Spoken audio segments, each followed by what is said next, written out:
근데 할머니 한 분이 별별 이야기를 하는데, 이 할머니 하는 말이 그 신부님한테, 신부님, 나는 일생 남 피해 준 적도 없고 죄진 적도 없고 신앙생활 열심히 했다는 거예요.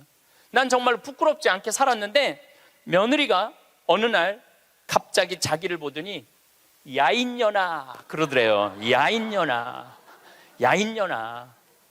내가 무슨 죄를 졌다고 며느리한테 그 소리를 들어야 되느냐고. 나는 억울해 죽겠다고 1시간 반을 하소연을 하더래요. 내가 그 얘기를 듣고 우리 상담 소장 신부님한테 그랬어요. 그 할머니가 정말로 모르는 게 하나 있다. 그 할머니가 정말로 잘못한 거는 안 죽고 오래 사는 게 잘못한 거다. 그 할머니의 잘못은 안 죽은 거다. 안 죽은 거. 요 근처에 있는 명문대학교 학생들한테 물어봤어요. 10년 전에 부모님이 몇 살까지 살기를 원하느냐고. 근데 10년 전에 명문대학 학생들이 답을 했는데 65세, 부모님이 65세까지 살았으면 좋겠다는 거예요. 근데 또 5년 후에 또 조사를 해봤어. 똑같은 신입생들한테 부모님들이 몇 년 더 살았으면 좋겠느냐고. 그랬더니 5년 전에는 63세로 줄어들었어요. 부모님이 63세까지 살았으면 좋겠다는 거예요. 근데 얼마 전에 또 똑같은 설문조사를 신입생들한테 했더니 몇 살까지 살았으면 좋겠냐고 그랬더니 60살까지 살았으면 좋겠다는 거예요. 9년에 라스베가스에서 로봇 전시회를 했는데 록시라는 여자 컴퓨터가 나왔어요. 근데 키가 1m 70, 몸무게가 54kg. 그리고 이 고무 합성 재질로 해갖고 만지면은 여자 피부 만지는 기분이 들어요. 근데 문제는 얘는 오르가즘도 느끼는 거예요. 그러니까 굳이 이제 결혼 안 해도 돼. 아니 왜 굳이 머리 복잡한 여자하고 살아? 아니 같이 잠자리도 해주는 로봇 록시가 나왔는데, 근데 이게 가격이 얼마냐면 1,000만 원이야. 1,000만 원. 근데 문제는 이 꼴 저 꼴 안 보고 죽으면 되는데 그 모든 꼴을 다 봐야 돼. 근데 그게 어떤 건지도 모르고 우리는 살아가는 경우가 너무 많아요. 여러분은 몇 살까지 살고 싶으신가요? 아프지 않고 건강하게 오래 살고 싶다는 분도 계실 테고, 오래 살면 뭐하나 빨리 가야지 하는 분도 있으실 텐데요. 오늘 강의는 나이 들면서 어떻게 살아가야 하는지에 대한 지혜를 얻을 수 있습니다. 며느리에게 야이년아 소리를 듣고 산다는 할머님께 황창현 신부님께서는 어떤 해결책을 주셨을까요? 황창현 신부님의 행복 특강, 지금 바로 시작하겠습니다. 영상이 마음에 드신다면 구독, 좋아요, 알림 설정 부탁드립니다. 네. 참예수님. 네, 반갑습니다. 네. 이번 강의의 주제는 변화의 도전이라는 주제로 강의를 하도록 하겠습니다. 지난 1000년의 발전 속도는 지난 100년의 발전 속도하고 똑같고, 지난 100년의 발전 속도는 지난 10년의 발전 속도하고 똑같고, 또 지난 10년의 발전 속도는 지난 1년의 발전 속도하고 똑같다고 그래요. 또 지난 1년의 발전 속도는 지난 3개월의 발전 속도하고 똑같다고 그래요. 그럼 과거의 1000년 동안의 변화가 지금 3개월 만에 일어나는 거죠. 제가 지난 7월 22일 날 아프리카 잠비아에 선교 봉사를 떠났습니다. 한국에서 인천공항에서 홍콩 들르고, 홍콩에서 남아프리카 공화국 요한네스버그 공항에 가서 또 거기서 비행기를 갈아타고 잠비아까지 가는데 26시간이 걸렸어요. 26시간. 많은 분들은 이야 그러는데, 내가 만약에 1000년 전에 한국에서 잠비아를 갔다면은 1년이 걸려도 못 가요. 1년이 걸려도. 아마 제 생각에는 가다가 죽었을지도 몰라요. 가다가. 그런데 그런 아프리카 잠비아를 저는 벌써 8번을 갔다 왔어요. 그러니까 8번을 갔다 왔다는 얘기는 지난 1000년 전 사람들은 상상도 못할 만큼 빠르게 산다는 거죠. 교통적인 면에서. 그리고 보름 동안 잠비아 신학교 수녀원 짓는 거 일을 하고, 그 다음이 미국 강의가 있었어요. 또 다시 잠비아에서 비행기를 타고 요하네스버그 공항에 와서 15시간 비행기를 타고 뉴욕으로 갔어요. 또 뉴욕에서 최종 목적지 LA까지 6시간 비행기를 타고 갔어요. 그것 또한 26시간이 걸렸어요. 26시간이 걸렸는데 벌써 이제 지구를 한국에서 출발해 갖고 거의 3분의 2바퀴를 도는 거잖아요. 그래서 미국에서 LA, 시카고, 텍사스, 덴버, 멤피스, 최종은 다시 동부 아틀란타에 가서 강의를 하고 다시 13시간을 타고 한국으로 돌아왔어요. 지구를 한 바퀴 딱 도는데 걸리는 시간은 3일이에요. 3일. 지구를 한 바퀴 도는데 걸린 시간이 3일이에요. 1000년 전에는 지구가 그렇게 동그란지도 몰랐어요. 1000년 전에는. 돈다는 건 상상도 못했고, 아마 배 타고 많이 돌았겠죠. 배 타고 돌았으면은 아마 거의 죽었을 거예요. 그런데 이렇게 제가 지구를 한 바퀴씩 매번 도는 게 벌써 한 5번 정도 이렇게 돌았어요. 그러니까 옛날 사람들에 비하면은 나는 엄청나게 빠른 속도로 살고 있는 거죠. 여러분들 서울에서부터 부산까지 KTX로 얼마가 걸려요? 2시간 반 걸려요. 앞으로 조금 무슨 기차가 나오면 30분 걸린대요. 30분. 부산에서부터 옛날에 한양까지 오는데 걸린 시간은 한 달이었다고 그래. 한 달. 야, 옛날에 한 달 걸리는 걸 2시간 반 만에 가는 거예요. 그런데 뭐가 그렇게 조급해갖고 1초도 못 기다리고 빵빵거리고 속력 내고 그런 거 보면은 현대인들이 엄청난 혜택을 누리고 있으면서도 많은 걸 뺏기는 것 같아요. 저는 요즘 운전을 할 때 거의 과속을 하지 않아요. 요즘은 내비게이션으로 여기 딱 찍으면은 평창에서부터 삼성산까지 2시간 반 정도 걸려요. 그러면 한 30분 전에 오면은 그냥 또 요즘 차가 좋아갖고 크루즈라는 걸 걸어놓으면 앞차고 간격을 자기가 알아서 껴드는 차들은 다 껴줘요. 추월하겠다는 차는 다 추월하고. 근데 예전에는 나도 급하게 다닐 때는 운전이 스트레스가 많았어요. 근데 껴줄 거 다 껴주고 양보할 거 다 양보하고 그냥 앞차 따라오니까 운전이 그렇게 편안하더라고요. 여러분들도 너무 급하게 살지 마세요. 급하게 안 살아도 옛날 사람들보다는 제가 보기엔 1000배 빨리 살고 있는 거예요. 급할 게 하나도 없더라고요. 근데 교통보다 더 무서운 변화가 있어요. 교통보다 통신이에요. 통신.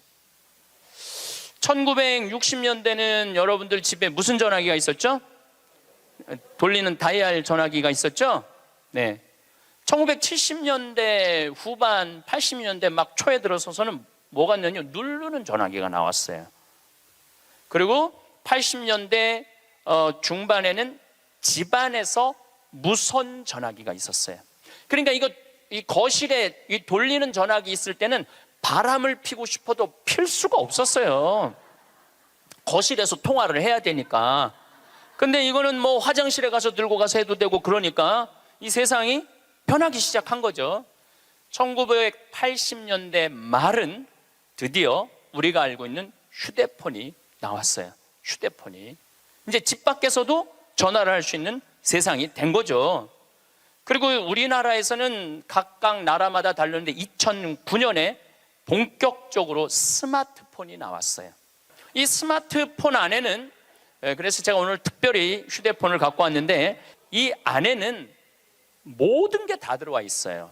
이걸로 내 차 시동도 걸을 수 있고, 이걸로 텔레비도 볼 수 있고, 동영상도 볼 수 있고, 음악도 들을 수 있고, 인터넷도 할 수 있고, 유튜브도 볼 수 있고, 이게 못하는 게 없어요. 정말 못하는 게, 요 조그만 거 안에 못하는 게 없어요. 1960년대 컴퓨터가 처음 나왔을 때 컴퓨터 미사일 궤적 계산하느냐고 컴퓨터를 썼어요. 그 컴퓨터 크기는 30톤이었어요. 30톤. 그러니까 이 앞에 앉아 계신 여러분들 꽉. 그런데 그거보다도 이게 성능이 더 좋아요. 훨씬 더 좋은 세상에 살고 있어요. 할머니들이, 내가 명동에, 지난주에도 명동에 모임이 있어서 갔었는데, 이렇게 걷다 보면 할머니들이 날 만나면 너무너무 반가워해요. 아이고, 신부님 여기서 만나다니, 명동 길에서. 그럼 할머니 네 분이 이렇게 만나면은 사진 찍자고, 휴대폰이 있으니까 사진 찍자고. 근데 또 찍을 줄을 모르니까 그 중에 제일 젊어 보이는 할머니한테 네가 찍으라고, 네가 제일 젊으니까. 이건 젊을수록 유리하잖아요, 휴대폰은. 근데 이 할머니가 이런 말 합니다. 나도 잘 몰라. 그래도 네가 찍어, 신부님이랑. 이런 기회가 어딨어. 그래갖고 이제 할머니 세 분하고 나하고 이렇게 웃으면서 내가 이렇게 사진을 딱 찍으려고 웃으면은 할머니가 딱 사진을 찍으면서 하는 소리가 있어요. 신부님, 그런데 왜 내가 나와? 왜 내가 나와? 네가 나오는지 내가 나오는지도 몰라.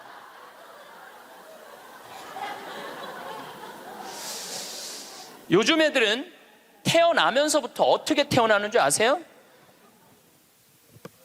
이러면서 태어나요. 이러면서, 태어나면서. 요즘 애들은. 그런데 1살, 2살도 그걸 보는데, 지금 60대 넘어서는 할머니들은 지금 세상이 어떻게 돌아가고 있는지 모르는 거예요. 1990년대는 세계 10대 기업 중에 일본이 8개를 차지했어요. 근데 2010년에는 세계 10대 기업 중에 일본은 하나도 없어요. 하나도.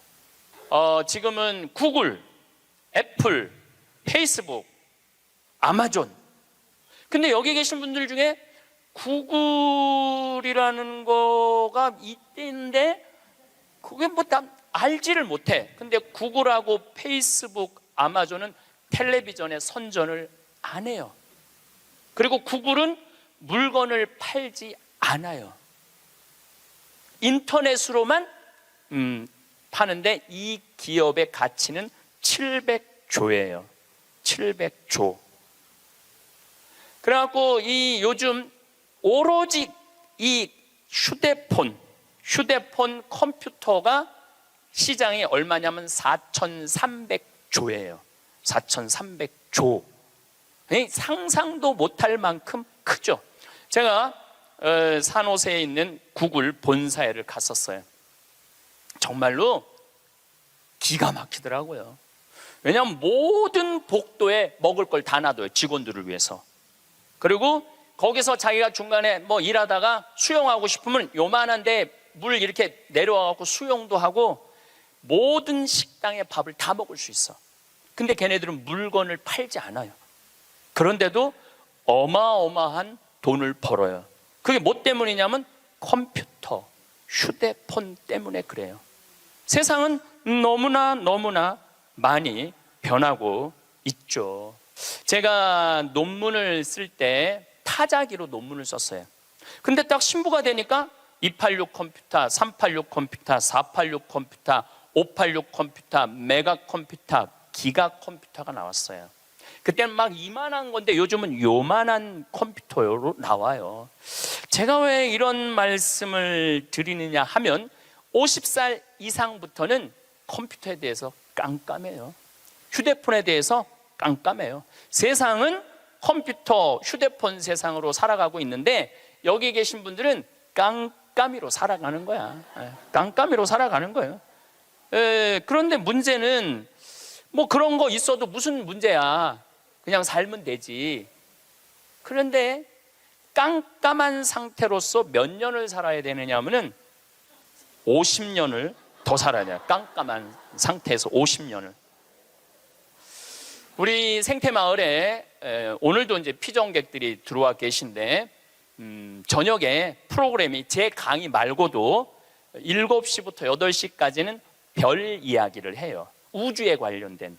우리가 이제 생태 마을이잖아요. 우주에 관련된. 근데 너무너무 좋아해 사람들이 그 이야기를. 그 하는 선생님이 그 공부를 많이 하셨어요.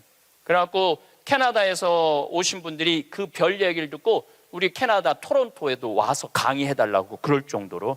그래서 그 선생님이 신부님 덕분에 내가 캐나다 가서 강의하게 생겼다고. 그리고 8시부터는 이번에 7월 1일 날 주교님께서 우리 생태마을에 많은 피정객들이 오니까 시카고 대학에서 상담 심리 박사학위를 딴 신부님을 보내주셨어요. 이 신부님은 8시부터 9시까지 무슨 프로그램을 하느냐면 별별 이야기를 해요. 별별 이야기를 다 해보자 이거야. 별별 이야기를. 그래서 이제 뭐 마음이 답답한 분들이 원두막에 모닥불 펴놓고 이야기를, 원래는 1시간 하는데 대개 2시간에서 2시간 반 한대요. 근데 할머니 한 분이 별별 이야기를 하는데 이 할머니 하는 말이 그 신부님한테, 신부님, 나는 일생 남 피해 준 적도 없고 죄진 적도 없고 신앙생활 열심히 했다는 거예요. 난 정말 부끄럽지 않게 살았는데 며느리가 어느 날 갑자기 자기를 보더니 야인년아 그러더래요. 야인년아, 야인년아. 내가 무슨 죄를 졌다고 며느리한테 그 소리를 들어야 되느냐고. 나는 억울해 죽겠다고 1시간 반을 하소연을 하더래요. 내가 그 얘기를 듣고 우리 상담 소장 신부님한테 그랬어요. 그 할머니가 정말로 모르는 게 하나 있다. 그 할머니가 정말로 잘못한 거는 안 죽고 오래 사는 게 잘못한 거다. 그 할머니의 잘못은 안 죽은 거다. 안 죽은 거. 옛날에는 집안에 그 장수하는 어르신이 있으면 집안에 가문의 자랑이었어요. 근데 참 재미난 설문조사가 있었어요. 명문대학교야. 요 근처에 있는 명문대학교 학생들한테 물어봤어요. 10년 전에 부모님이 몇 살까지 살기를 원하느냐고. 근데 10년 전에 명문대학 학생들이 답을 했는데 65세. 부모님이 65세까지 살았으면 좋겠다는 거예요. 근데 또 5년 후에 또 조사를 해봤어. 똑같은 신입생들한테 부모님들이 몇 년 더 살았으면 좋겠느냐고. 그랬더니 5년 전에는 63세로 줄어들었어요. 부모님이 63세까지 살았으면 좋겠다는 거예요. 근데 얼마 전에 또 똑같은 설문조사를 신입생들한테 했더니 몇 살까지 살았으면 좋겠냐고 그랬더니 60살까지 살았으면 좋겠다는 거예요. 다시 말해서 여기 계신 여러분들은 다 죽어야 돼. 애들의 바람이라면은 다 죽어야 돼. 그런데 부모님 생각하고 자식 생각하고는 너무너무 다른 거예요. 부모님은 손자도 보고 싶고 증손자도 보고 싶고, 그런데 자식들은 다 키웠고 할 일 다 했으니까 죽어라 이거예요. 죽어라. 제가 왜 비행기 얘기도 하고 휴대폰 얘기도 했느냐 하면 세상은 너무나 많이 변하고 있어요. 그런데 누가 세상의 변화를 못 읽느냐 하면 여기 계신 50대, 60대, 70대 되신 분들이 세상이 어떻게 돌아가는지 모르고 있는 거예요. 그게 큰 문제라는 거예요. 그걸 세상이 돌아가는 걸 알면 대처를 할 텐데 세상 돌아가는 거에 대해서 알지를 못하니까 야인년아 이 소리를 듣는 거예요. 그러니까 여러분들 며느리한테 야인년아라는 소리 안 들으려면 어떻게 하면 좋아? 아니지, 죽으라는 얘기가 아니야. 죽으라는 얘기가 아니라 자식하고 같이 살 생각을 처음부터 하지 말아야죠. 왜 자식하고 같은 집에서 살아요? 그러니까 그런 마음으로 인생을 바라봐야 된다는 거예요. 그런데 아마 2040년에는 아마 제 생각에는 아이를 거의 낳지 않을 거예요. 2040년이 되면은 아이들을 안 낳아요. 왜 아이들을 안 낳느냐면 지금 대한민국의 애들 고통스러워요, 안 고통스러워요? 공부하느냐고 고통스럽죠? 경쟁하느냐고 고통스럽죠? 그러니까 애들을 세계에서 가장 애를 안 놓는 나라에 이유가 있는 거예요. 애들이 고통스러우니까 너무너무 고통을 겪으니까 또 지금 애를 안 낳는 30대, 40대들은 자기네들이 그렇게 고생을 했으니까 내 자식이 이 세상에 태어나갖고 그 경쟁 속에 애를 키우고 싶지 않은 거예요. 그래서 애를 안 낳는 거예요. 2030년, 40년. 그러니까 지금 여러분들은 자식이라도 낳고 자식한테 투자라도 하지만은 2030년, 40년 되면 아예 자식을 안 낳을 거라는 얘기예요. 지금 대한민국은 저출산 때문에 이 민족이요, 애를 안 낳으면 민족이 사라지게 돼 있어요. 그러니까 이 대한민국의 존재 자체가 걸려 있는 거예요. 이게 정말 보통 심각한 문제가 아니에요. 그러니까 애를 많이 낳는 유일한 방법은 국가에서 대학까지 등록금을 대주는 거예요. 국가에서 대학까지. 아니 근데 이게 불가능한 얘기가 아니고 유럽은 대학까지 다 국가에서 등록금을 내줘요. 심지어는 박사기까지 내주는 나라들도 있어요. 국가가 책임지면은, 여러분들 국가가 등록금 다 대주면은 여러분들은 훨씬 짐이 가볍죠. 그리고 노후 대책도 준비할 수 있고 국가가 다 대주니까. 또 애를 많이 낳게 하려면은 국가가 뭐도 해야 되느냐면은 할머니 할아버지들한테 연금도 다 보줘야 돼. 연금도 지금 20만 원 40만 원 주잖아요. 그거 80만 원 90만 원까지 올려야 돼. 80만 원 90만 원까지 올릴 수 있어요. 여기 그러니까 내가 답답하다는 거예요. 그걸 어떻게 주느냐고. 우리나라 경제 규모에 있는 나라들은 다 80만 원 90만 원 줘요. 지금 다른 나라들은 80만 원 90만 원 다 줘요. 누구한테 돈 뺏어서? 기업하는 사람들한테, 돈 많은 사람들한테 뺏어서 국민들한테 주는 거예요. 그래야지 국가가 살아나는 거예요. 얼마 전에 하와이에서 우리 할머니들 25분이 평창으로 1박 2일 피정으로 왔어요. 피정하고 그 다음에 어디로 가? 제주도로 가서 전주로 갔다가 서울 가서 다시 하와이로 간대요. 그러면은 그 할머니들이 그렇게 비행기 값 내고 그렇게 뭐 일주일, 2주일 한국에 여행 오는 이유가 뭐냐면, 하와이는 다른 미국보다, 하와이하고 알래스카는 연금을 많이 줘요. 거의 90만 원, 100만 원, 뭐 110만 원까지 준다고 그러는 것 같아요, 하와이는. 근데 이 할머니들이 돈을 안 쓰고 가만히 있어갖고 통장에 3만 달러가 넘잖아요. 그러면 다음에 연금을 줄여요. 이 할머니는 돈이 필요 없나 보다. 그래갖고 연금을 줄여. 그러니까 이 할머니들은 돈이 나오면 그거 모아갖고 다 써야 돼. 근데 미국에 간 우리나라 하와이 할머니들도 이제 똑똑해갖고, 그런 할머니들도 있지만 자식들한테 돈 안 줘요. 그거 다 써갖고 다 써.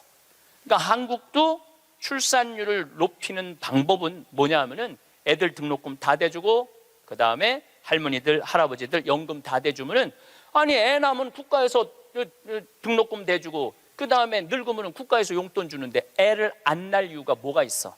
애가 얼마나 사랑스러운데. 애기가 사랑스럽지 않아요? 아주 쉬운 일이야. 저 신부님 참 답답한 얘기하네. 돈이 어디 있어서 그런 걸 하느냐고. 여러분들, 내가 조금 전에 교도소 아주 굉장히 높은 분을 만나고 왔는데, 교도소에 죄수 한 명 1년에 돌보는 데 들어가는 돈이 2,500만 원이래. 2,500만 원. 일주일에 한 번씩 고기 80년대부터 나왔대.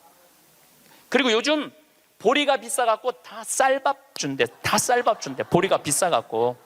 그러면은 2,500만 원을 들여갖고 그 사람들을 감옥에다가 집어 넣는 게 낫느냐? 그 사람들 한 달에 200만 원씩 줘가면서 이 세상에서 건강하게 사느냐? 그게 어디가 좋을 것 같아요? 뭐가 좋을 것 같아? 세상에 나와갖고 한 달에 200만 원씩 국가가 줘갖고 쓰는 게 나라 경제에도 도움이 되는 거예요.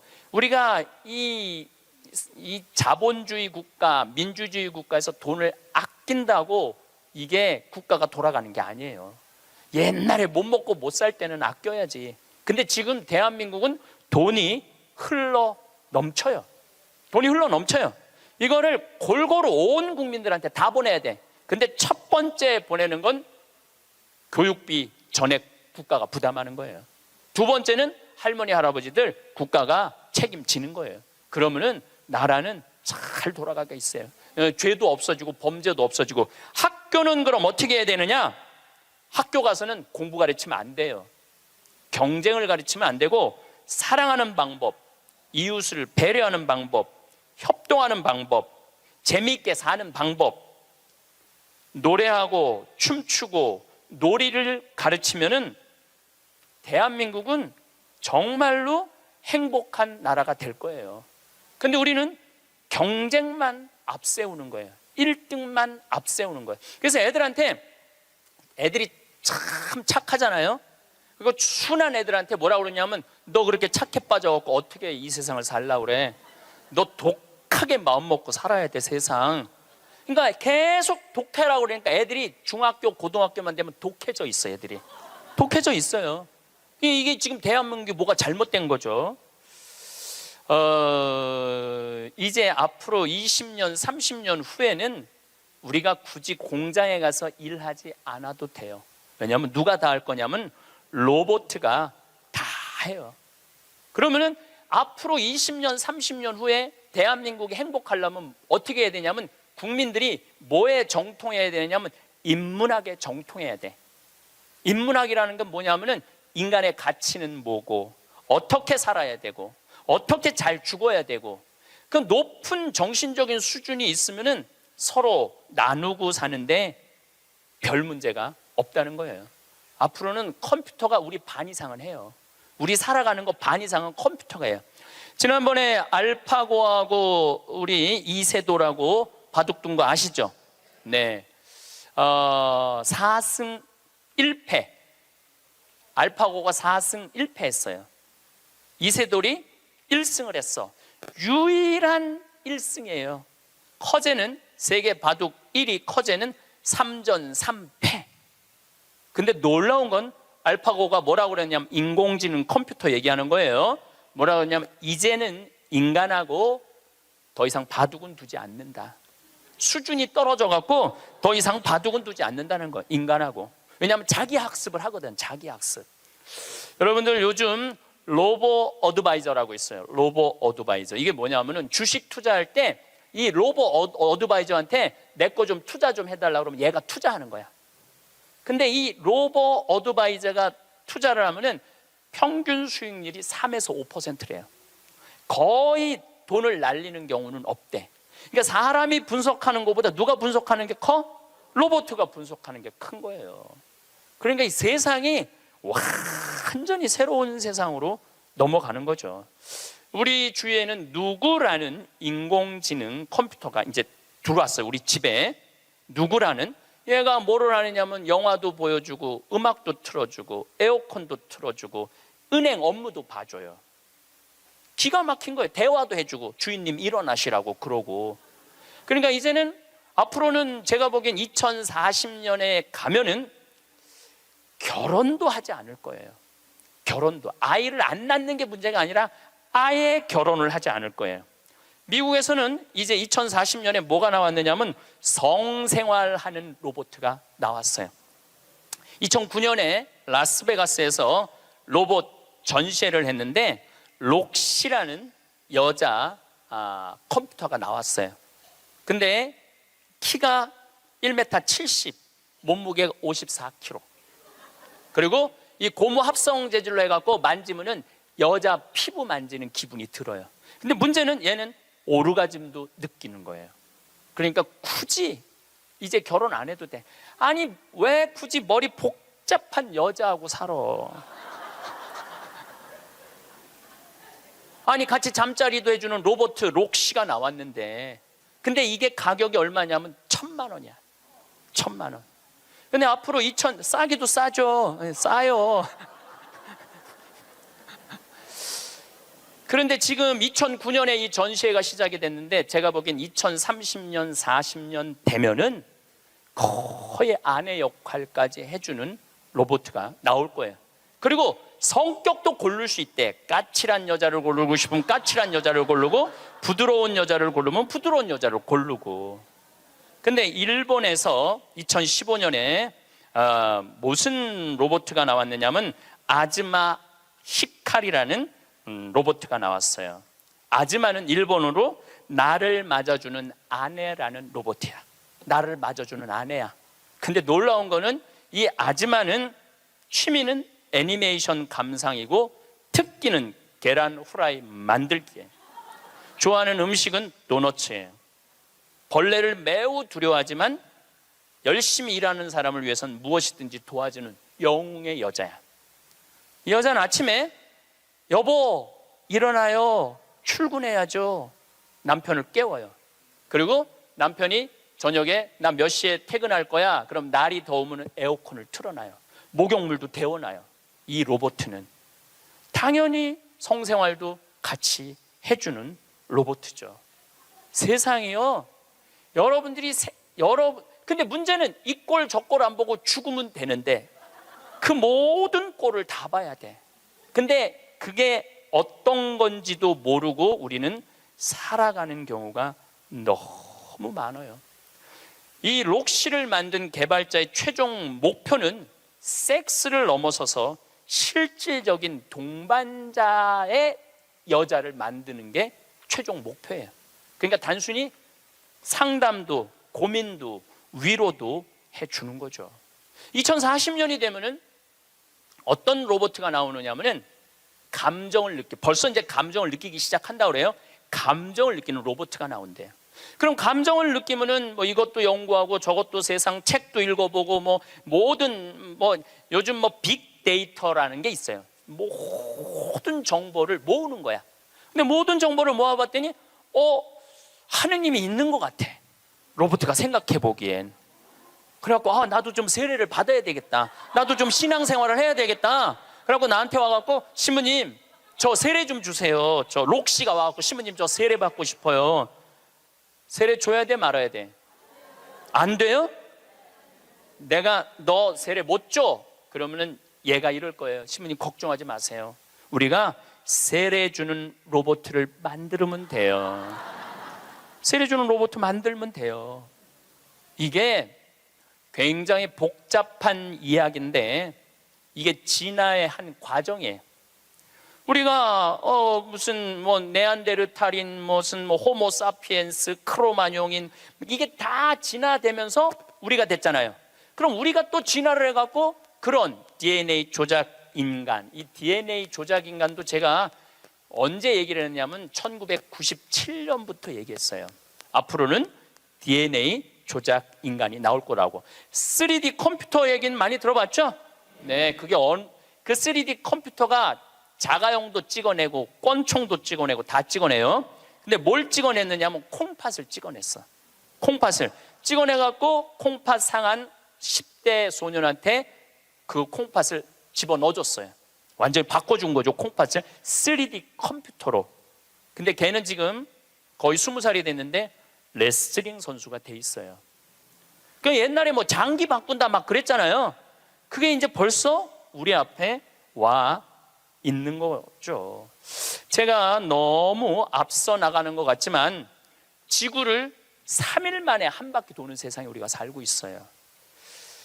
지금은 4차 산업의 시대라고 그래요. 4차 산업의 시대. 1차 산업은 뭐냐면은 증기기관, 와트가 실린더 증기 막 보일러 막 끓여갖고 증기가 해갖고 실린더 피스톤 왔다 갔다 해갖고 증기기관. 그래서 증기기관 배, 증기기관 기차 이런 거 생긴 게 1차 산업이에요. 2차 산업은 에디슨이 전기를 발명했어요. 전기. 그래갖고 지금 이거 다 전기의 혜택 아니에요. 지금 우리가 전기 없으면은 한순간도 못 살 거예요. 여러분들 냉장고, 밥하는 거, 뭐든지 세탁기 다 뭘로 돌려? 전기로 돌려요. 그런데 1980년대부터 본격적으로 이제는 누구의 시대가 왔느냐면 컴퓨터 시대가 왔어요. 거기에 혁신적인 사람이 벌써 죽었지만 스티브 잡스라는 사람이에요.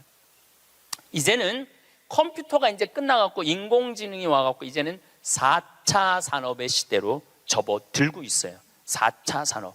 4차 산업의 시대는 우리 인간하고 DNA 조작 인간하고 그 다음에 인공지능 인간하고 공유하는 세상이 온다는 거예요. 공유하는 세상이 완전히 새로운 세상이 펼쳐지죠. 그 며칠 전에 우리 동창 신부 25주년이라 미사 같이 봉헌을 했어요. 내가 너무너무 사랑하는 동창 신부라 분당에 가갖고 근데 또 같은 신부님이 와갖고 얘기를 하는데 자기가 오스트리아 대사가 자기를 초청해갖고 오스트리아를 갔는데 아주 시골을 갔대요. 근데 할머니 6이서 커피를 이렇게 찻집에서 놓고 토론을 하는데 너무너무 진지하게 토론을 하더래. 근데 뭐 말을 못 알아들으니까 그 대사한테 물어봤대요. 저 지금 무슨 토론하는 거냐고.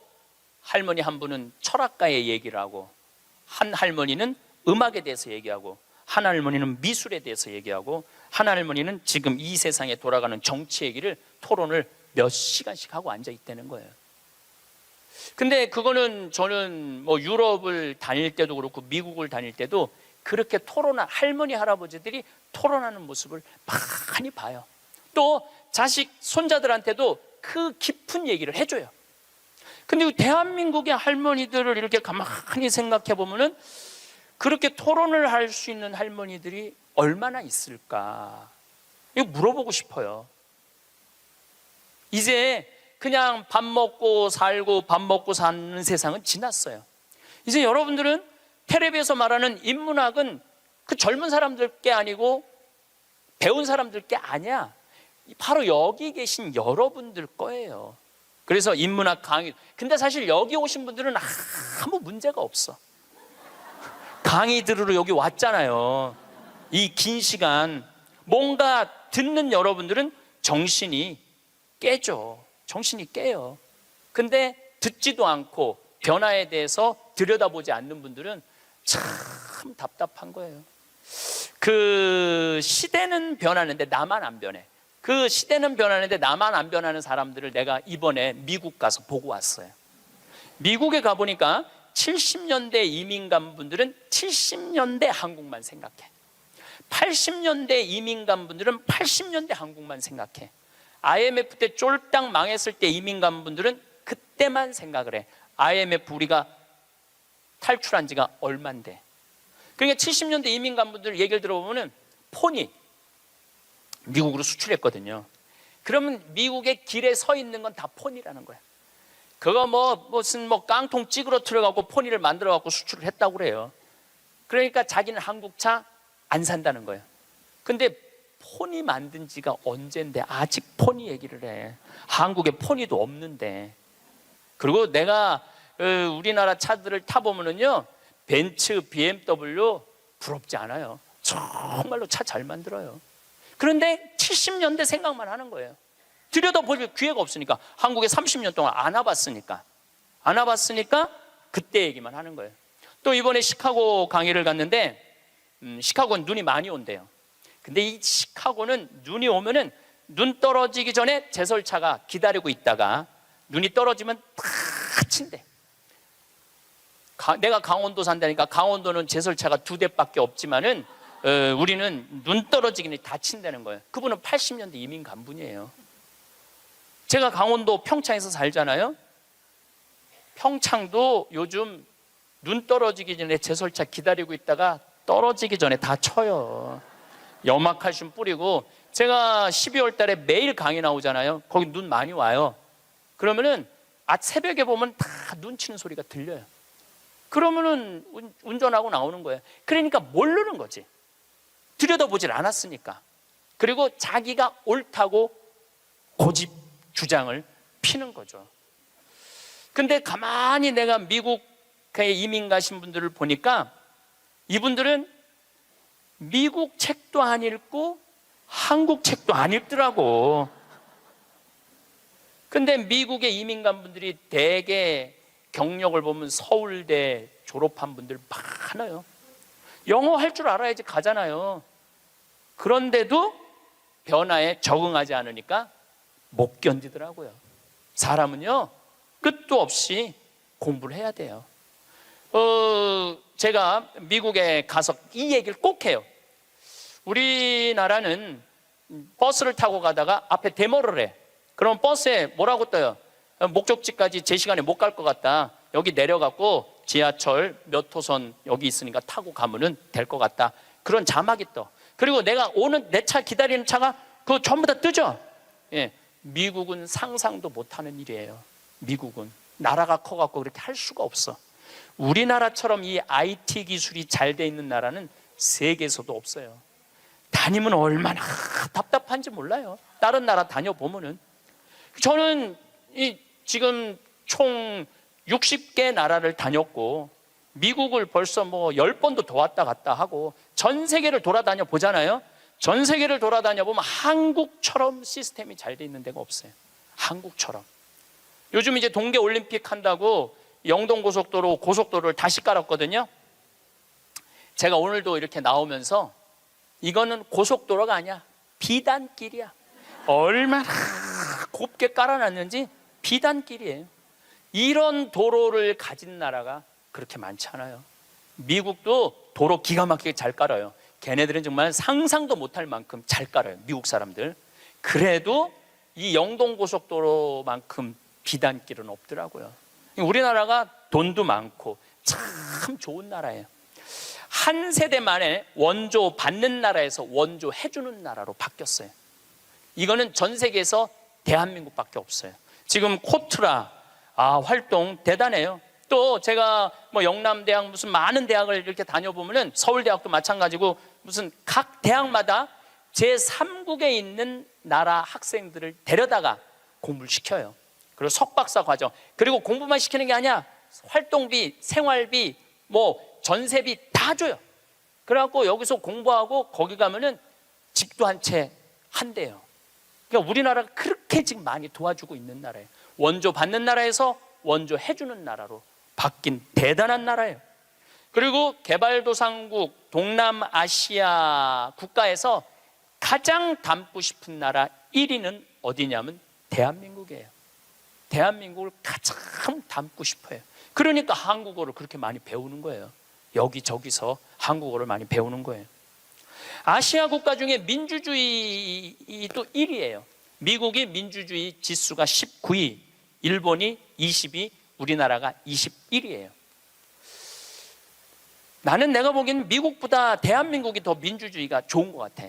왜냐하면 경찰서에서 술 먹고 난동 부리고 의자 내던지는 나라는 대한민국밖에 없어요. 공무원들도 마찬가지예요. 뭐 공무원들 부패 지수가 높다 그러지만은 그 높은 사람들이고, 요즘 젊은 공무원들 그 어려운 시험 봐서 통과한 공무원들은요. 오늘도 우리 이 직원이 무슨 우리 이제 생태마을 물건 허가 때문에 읍에 들어갔다 왔는데 그렇게 친절하게 설명을 해주고 도와주더라는 거예요. 근데 미국이나 뭐 유럽이나 가보면요, 공무원들이요 얼마나 고압적인데요. 기다리라고 그러면 일주일도 기다려야 되고 2주일도 기다려야 돼. 참 좋은 나라에서 살고 있는 거예요, 여러분들. 세계에서 최단 기간 IMF를 극복한 나라는 우리나라밖에 없어. 3년 8개월 만에. 이것도 금 모은 나라. 대단하지 않아요? 한글의 기적, 문맹률이 1.7%밖에 안 돼요. 98%가 글을 읽을 수 있는 나라예요. 정말로 내가 보는 대한민국은 위대하고 대단한 나라야. 그래서 대한민국을 뭐라고 부르느냐면 대단해서 대한민국이라고 그러는 거야. 대단해서 대한민국이라고.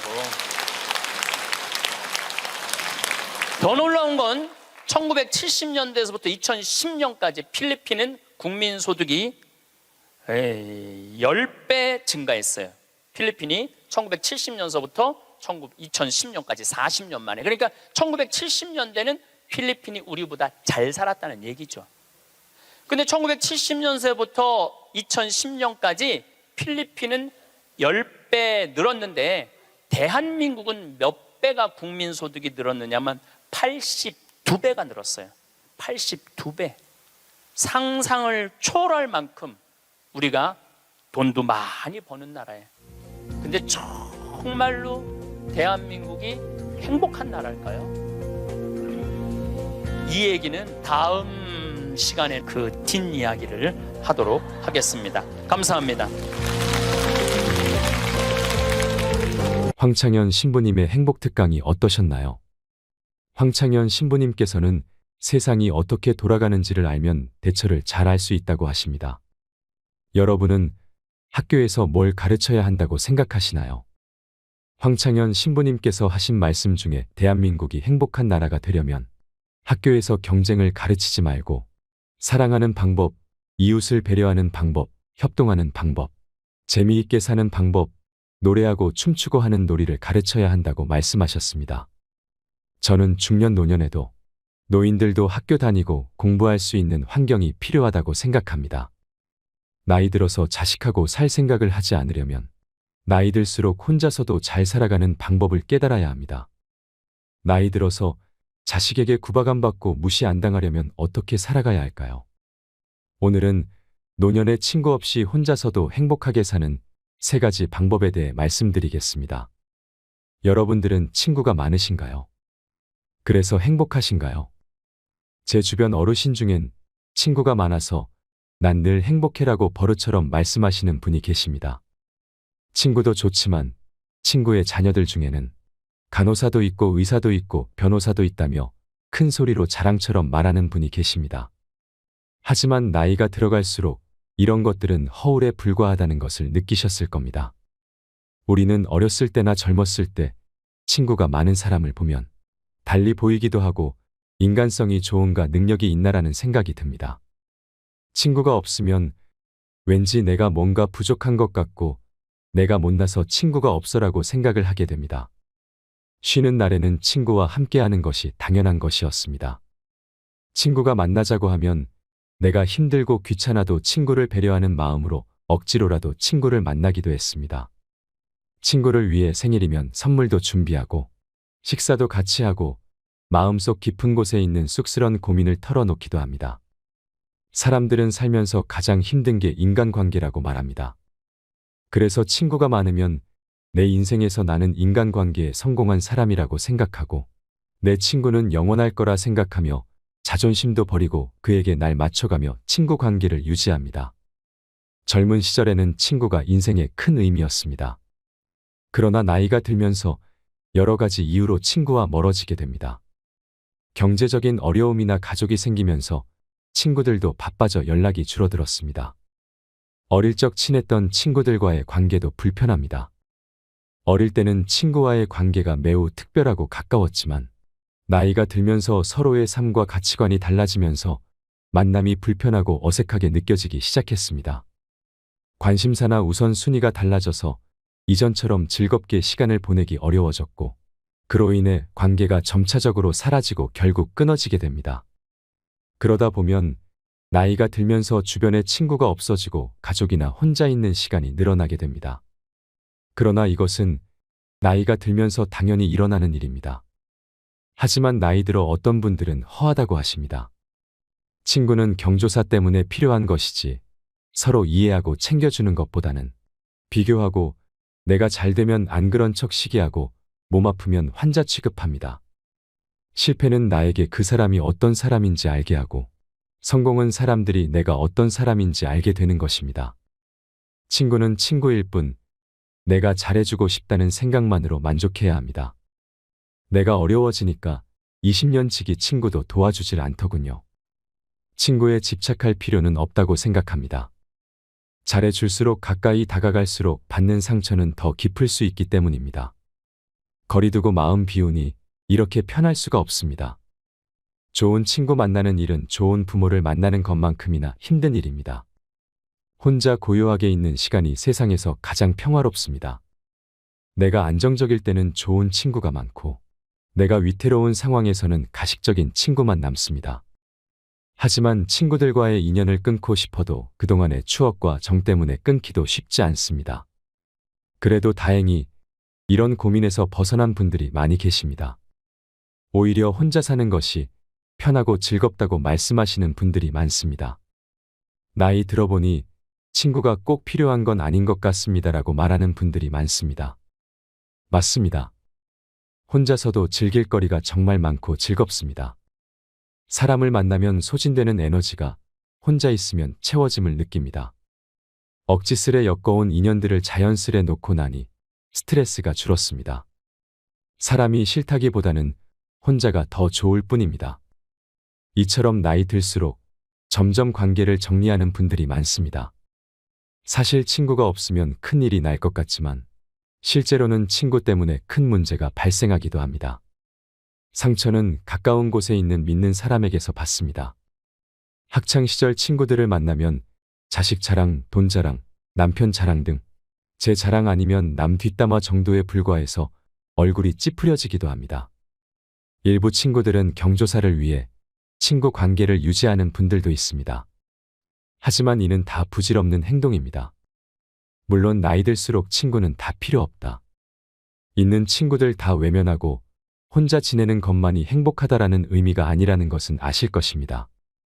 친구가 없어도 행복해지는 방법 3가지에 대해 알려드리겠습니다.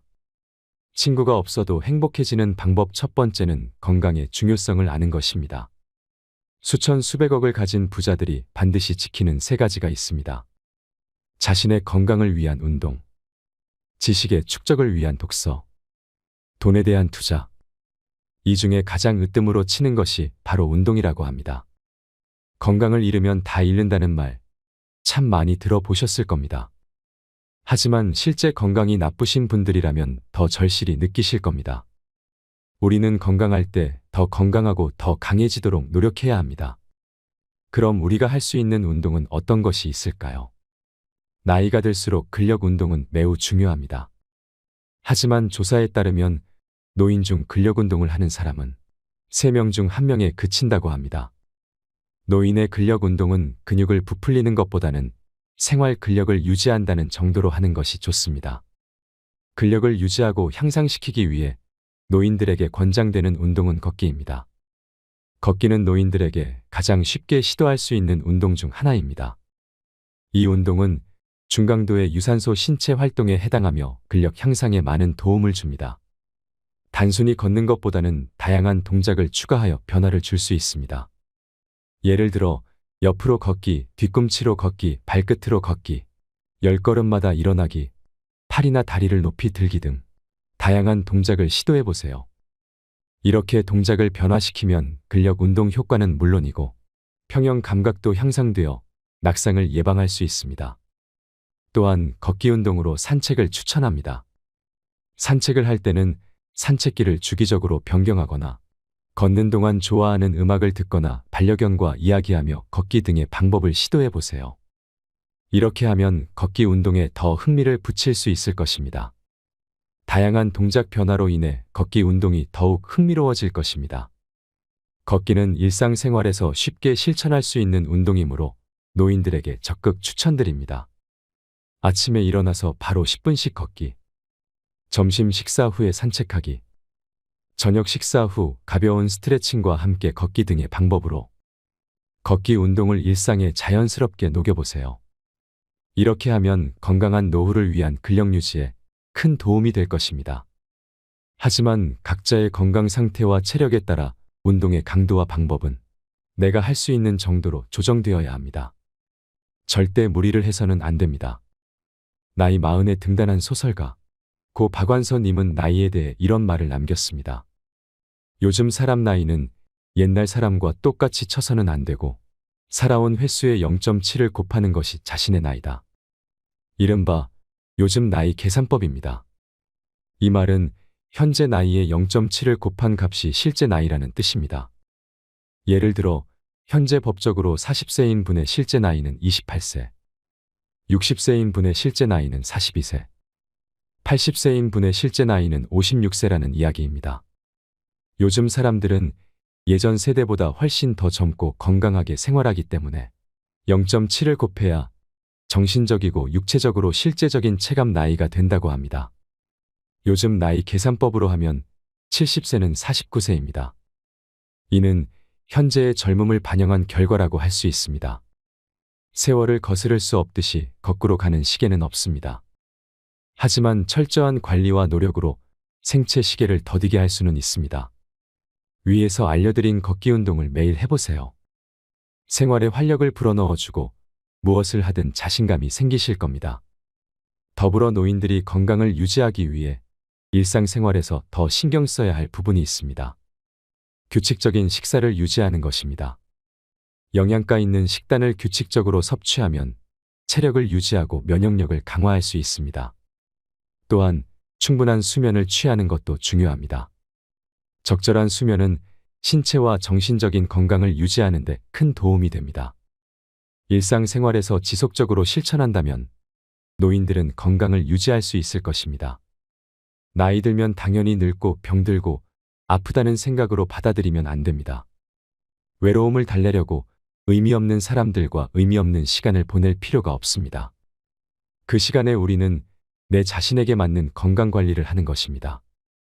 친구가 없어도 행복해지는 방법 두 번째는 노년의 시간을 설계하라입니다. 나이는 단지 숫자에 불과하다고 합니다. 우리는 나이에 따라 다른 경험을 하며 살아갑니다. 그래서 나이는 개인마다 다르게 받아들일 수 있습니다. 노인들에게 시간은 인생의 마무리가 아닙니다. 새로운 도전과 경험을 시작할 수 있는 좋은 시기입니다. 사회적 활동에 적극적으로 참여할수록 건강한 노년을 보낼 확률이 높아진다는 연구 결과도 있습니다. 노인이 되니 주변에서 멸시하거나 무시하는 듯한 태도를 마주할 때도 있습니다. 차별적인 말을 듣거나 행동을 보게 되는 것도 서러운 일입니다. 그렇지만 우리는 본인이 좋아하고 재미있게 할 수 있는 일을 찾으면 마음도 젊게 유지하고 건강도 좋을 수 있다는 것을 알아야 합니다. 본인이 원하는 것을 찾아가며 인생을 즐기면 노년은 깨달음과 성장을 이루는 소중한 시간이라고 생각합니다. 어느 어르신의 이야기를 해볼까요? 기초 수급자인 어르신은 식사도 제대로 챙기지 못하고 간단한 식사로 하루를 시작합니다. 과거에는 참 화려한 생활을 했습니다. 젊은 시절에는 부러운 것이 하나도 없었습니다. 넉넉한 집안에서 태어나고 자라 내가 하고 싶은 것은 뭐든지 하면서 부족함 없이 화려하게 살았습니다. 할머니는 유치원 교사였지요. 그 당시 우리나라 최초의 사립 유치원이 있었습니다. 그 또한 최초의 사립 유치원 교사로 명예와 자부심이 있었습니다. 그렇게 부러울 것 없었습니다. 그는 평생을 그렇게 화려하게 살 줄만 알았습니다. 그러나 노인이 된 지금 할머니는 남은 건 허망함 뿐입니다라며 기운이 없으셨습니다. 그러던 어느 날 주변에서 젊은 날 유치원 교사의 경험을 살려 유치원 동화 읽어주기 봉사 활동을 하면 어떻겠냐는 제안을 받았습니다. 할머니 할아버지가 손자에게 얘기해주듯이 그렇게 해주시면 된다는 말에 용기를 얻었습니다. 동네 작은 유치원에서 일주일에 한 번씩 아이들에게 동화책을 읽어주는 활동이었습니다. 이 나이에 웬 행운인가란 생각은 들었지만 내가 할 수 있을까, 실수는 안 할까 하는 생각으로 겁도 났습니다. 며칠을 생각하고 또 생각했습니다. 그래, 난 할 수 있어. 난 아이들을 좋아하잖아. 결국 시작하기로 마음먹었습니다. 그때부터 마음가짐이 달라졌습니다. 온종일 동화책 읽기 연습을 했습니다. 실감나게 표현하기 위해 얼굴 표정도 지어보고 상황에 맞는 몸짓도 해보고 입을 크게 벌려 짐승 흉내도 내봤습니다. 거울을 보고 거울 속의 나에게 금도끼 은도끼 동화책을 열심히 읽어주기를 반복했습니다. 처음 유치원에 가는 동안 정말 오랜만에 가슴이 콩닥콩닥 뛰어 떨렸습니다 하고 웃으시는데 저도 같이 마음이 행복해지더군요. 할머니의 50년 만의 도전입니다. 할머니는 잘 해낼 수 있을지 걱정도 되었지만 어른들과는 사뭇 다르게 거리감 없이 다가오는 아이들, 웃으며 제잘되는 아이들, 동그란 눈으로 쳐다보며 모두 재미있게 이야기를 들으셨습니다. 웃긴 얘기에는 깔깔대며 웃어주고 무서운 얘기에는 무서운 몸짓과 표정으로 대답을 했습니다. 아이들에게서 느낀 그 행복감은 만약 할머니께서 도전하지 않았다면 영영 느끼지 못했을 것입니다. 어떠신가요? 시간의 개념을 되돌리는 순간 노년의 인생은 달라집니다. 길어진 노년은 포기가 아닌 기회의 시간입니다. 노년은 도전하기에 충분한 시간입니다. 어떤 것이든 도전해보세요. 여러분들이 계신 동네 문화센터에는 다양한 배울거리들이 많이 있습니다. 요즘은 노인정에 참 많은 배울거리들이 있습니다. 그동안 바쁘게 사시느라 배우고 싶어도 배우지 못했던 것들을 하나씩 찾아서 배워보는 것입니다. 혼자 있어도 외로움을 느낄 틈이 없습니다. 우리가 나이가 들면 친구는 줄어들고 몸은 노화가 시작되며 살면서 받은 스트레스와 상처들에 밀려 스스로 삶에서 적당히 포기를 하면서 행동 반경이 줄어듭니다. 그러나 노년이 되면 나에게 주어진 시간을 오롯이 나에게 쓸 수 있습니다. 정말 좋은 기회가 이제야 온 것입니다. 노년에도 좋아하는 일을 할 수 있다는 것은 참으로 축복된 일입니다. 노년은 인생의 답을 찾아가는 깨달음의 시간으로 여겨집니다. 노년은 깨달음과 성장을 이루는 소중한 시간이라고 생각합니다. 그래서 노년은 인생의 제2막이라는 것이죠. 핸드폰 배우기, 사물놀이, 노래 배우기, 악기 다루기, 바느질 뜨개질 등 내게 맞고 필요한 것들을 찾아 하나씩 도전해 보세요. 이런 활동을 통해 같은 취향을 가진 사람들을 만나고 함께 즐긴다면 자기 자랑하기 바쁜 친구들과의 의미 없는 수다보다 나 자신을 위해 정신적으로나 신체적으로 큰 도움이 될 것입니다. 서로 어울리는 것에 피로감이 높다면 혼자 조용히 즐길 수 있는 그림 그리기, 식물 키우기, 독서 모임 같은 활동을 선택하면 됩니다. 여기서 중요한 것은 자신이 원하는 것을 알고 자신이 선택하는 것입니다. 다음으로 미국의 화가 안나 모지스의 이야기를 들려드리겠습니다.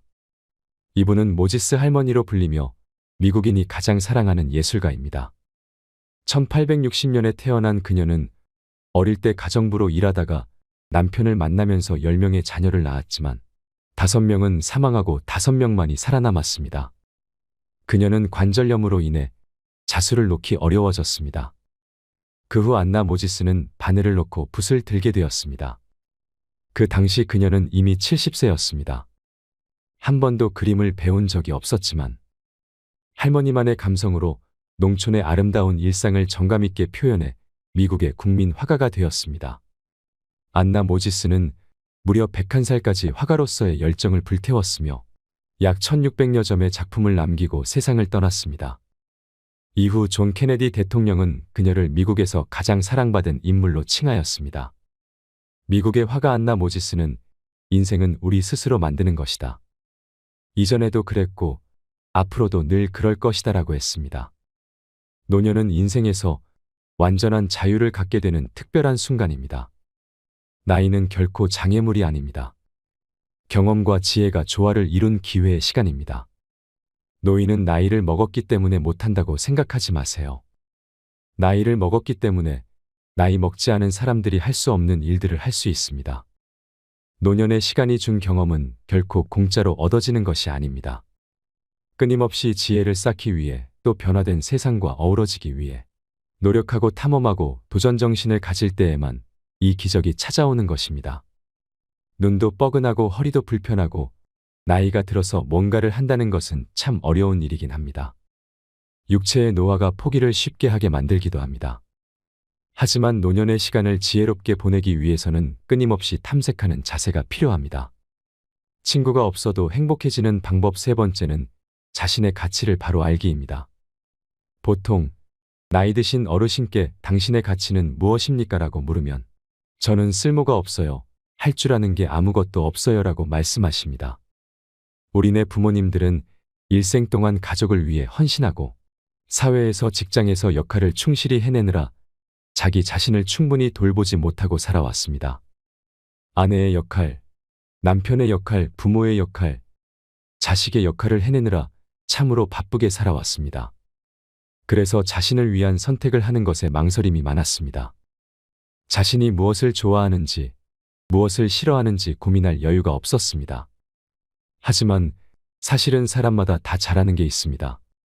잘하는 것을 찾아서 자신을 칭찬해 주는 것입니다. 청소를 잘하시는 분, 남보다 음식 솜씨가 좋으신 분, 바느질을 잘하시는 분, 화초를 잘 가꾸시는 분, 다림질을 잘하시는 분, 글씨를 잘 쓰시는 분, 핸드폰을 잘하시는 분, 찾아보면 끝도 없습니다. 또한 헬스를 좋아한다면 건강을 챙기고 몸을 튼튼하게 유지하는 데 능숙한 능력이 있죠.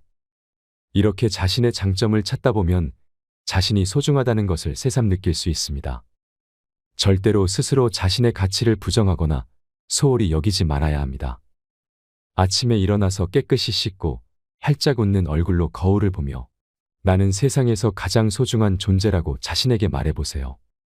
지금부터 나는 나를 위해 살 거야. 난 건강해. 난 행복해. 내 인생의 전성기는 오늘부터 시작이다라고 다짐해보세요. 긍정적인 생각을 가지고 아침을 기분 좋게 시작하면 그 좋은 기분은 하루 종일 유지가 됩니다. 기분이 좋았다가도 난 슬퍼, 난 힘들어, 난 괴로워라고 3번만 외치면 금방 슬픈 기분이 드는 것을 느껴보셨을 겁니다. 아침 일찍 투덜대거나 하소연하는 친구의 전화를 받았다면 빨리 끊어버리세요. 좋은 사람과의 통화는 좋은 에너지를 받을 수 있지만 부정적인 사람들과 통하는 에너지를 빼앗기고 기분이 나빠지고 얻는 게 없습니다. 그 시간에 오히려 내적으로 외적으로 나 자신을 갖고 보세요. 열정이 쇠퇴하면 영혼에 주름이 생기고 삶이 쇠퇴하면 얼굴에 주름이 생긴다고 합니다. 얼굴에 주름이 생기는 것은 자연스러운 현상이지만 열정에 주름이 생기면 매사가 귀찮고 의욕도 없고 사는 것도 지겹게 느껴진다고 합니다. 그러니 혼자 있는 시간을 나만의 시간으로 여기고 자신이 좋아하는 일로 채워보세요. 아이들은 하루에 300번, 400번 웃는다고 합니다. 반면 어른들은 하루 평균 15번 정도 웃는다고 합니다. 여러분 중에는 나는 하루에 한 번도 웃지 않는다라고 말씀하시는 어른들도 계실 것입니다. 이렇게 웃음이 부족하다고 느끼시는 분들은 의식적으로라도 많이 웃어보세요. 지금처럼 책틀맨 채널에서 황창현 신부님과 함께 인생을 살아가는 지혜를 보시면서 마음의 위안을 얻으시고 웃음을 찾아보세요. 시간 날 때마다 유머와 웃음을 전하는 코미디 영화나 텔레비전 프로그램을 시청하면서 웃어보세요. 웃음을 통해 스트레스를 해소하고 기분을 상쾌하게 만들어 보세요. 자신의 가치를 알고 자신을 사랑하며 자신의 장점을 존중하고 발전시키는 것이 중요합니다. 나이가 들면 홀로 되는 것이 세상 이치이며 자연스러운 것입니다. 모든 사람은 독특하고 소중한 존재입니다. 오늘부터는 더욱 자신을 소중히 여기고 자신의 가치와 장점에 대해 자랑스러워 해보세요. 그렇게 하면 더욱 행복하고 만족스러운 삶을 살아갈 수 있을 것입니다. 오늘은 친구가 없어도 행복해지는 방법 3가지에 대해 알려드렸습니다. 친구가 없어도 행복해지는 첫 번째 방법은 건강의 중요성을 아는 것입니다. 친구가 없어도 행복해지는 두 번째 방법은 노년의 시간을 설계하는 것입니다. 친구가 없어도 행복해지는 세 번째 방법은 자신의 가치를 바로 아는 것입니다. 이 3가지를 마음속에 새기고 늘 실천해 주시기 바랍니다. 사람은 나이가 들어서 늙어가는 것이 아니라 의지의 탄력을 잃어가기 때문에 늙어가는 것이라는 말이 있습니다. 삶은 배움의 연속입니다. 우리는 경험을 쌓으며 매일매일 성장하고 있습니다. 노년은 나를 위해 집중할 수 있는 가장 좋은 시간임을 늘 명심해야 합니다. 여러분의 노년, 행복한 노후를 진심으로 응원하겠습니다. 이상으로 책틀맨이었습니다. 함께 해주셔서 감사드립니다.